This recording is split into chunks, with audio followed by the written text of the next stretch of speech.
BRS-MLC कल्वाकुंटला कविता ने रियासती हुकूमत, चीफ मिनिस्टर रेवंत रेड्डी और बीजेपी के दरमियान खुफिया साजबाज पर शदीद तनकीद की।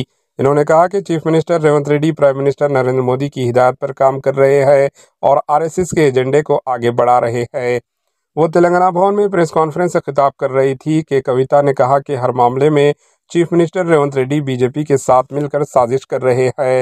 इन्होंने कहा कि तेलंगाना में बीजेपी और कांग्रेस के दरमियान खुफिया मफहूमात अश्कार हो चुकी है और बीजेपी कायदीन ही कांग्रेस हुकूमत को कंट्रोल कर रहे हैं। जैसे ही बीआरएस अवाम के सामने हुकूमत को बेनकाब कर रही है, बीजेपी और कांग्रेस दोनों मिलकर बीआरएस को निशाना बना रहे हैं। साबिका एमपी निजामाबाद के कविता ने कहा, चीफ मिनिस्टर रेवंत रेड्डी ने वजीर आजम नरेंद्र मोदी से मुलाकात के बाद ऐलान किया कि वो केसीआर और केटीआर के खिलाफ मुकदमा दर्ज करवाएंगे। इस बात का सबूत है कि चीफ मिनिस्टर को तेलंगाना की अवाम या तरक्की की कोई परवाह नहीं, वो सिर्फ बीआरएस और कल्वाकुंटला खानदान को निशाना बनाने में मसरूफ़ है। इन्होंने कहा कि हमारा ख़ानदान हमेशा आइनी रिवायात का पाबंद रहा है, हमने कभी किसी प्रोटोकॉल की खिलाफ वर्जी नहीं की, लेकिन रेवंत रेड्डी के अहल खाना गैर आइनी तरीके से काम कर रहे हैं।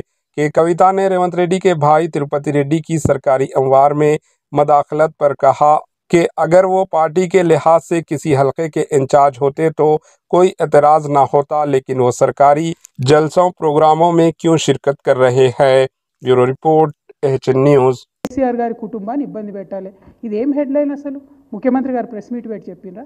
చిట్ చాట్లో ఏదో ఆయన సాటుమాటుగా మాట్లాడితే ఒక పత్రిక, ప్రధాన పత్రిక హెడ్లైన్స్లో వస్తుందంటే దీని వెనుక ఉన్న కుట్రను దయచేసి తెలంగాణ ప్రజలు అర్థం చేసుకోవాలి. ఈ పత్రిక ఎవరిది? నిన్న ఆయన కలిసినటువంటి మోడీ గారు ఎవరు పార్ట్నర్గా ఉన్నారు? కేంద్రంలో, రాష్ట్రంలో ఎవరు అధికారాన్ని పంచుకుంటున్నారు? పక్క రాష్ట్రంలో ఈ పత్రిక సంగతి ఏంది? ఇవన్నీ కూడా దయచేసి తెలంగాణ బిడ్డలు ఆలోచించవలసినటువంటి అవసరం ఉంది.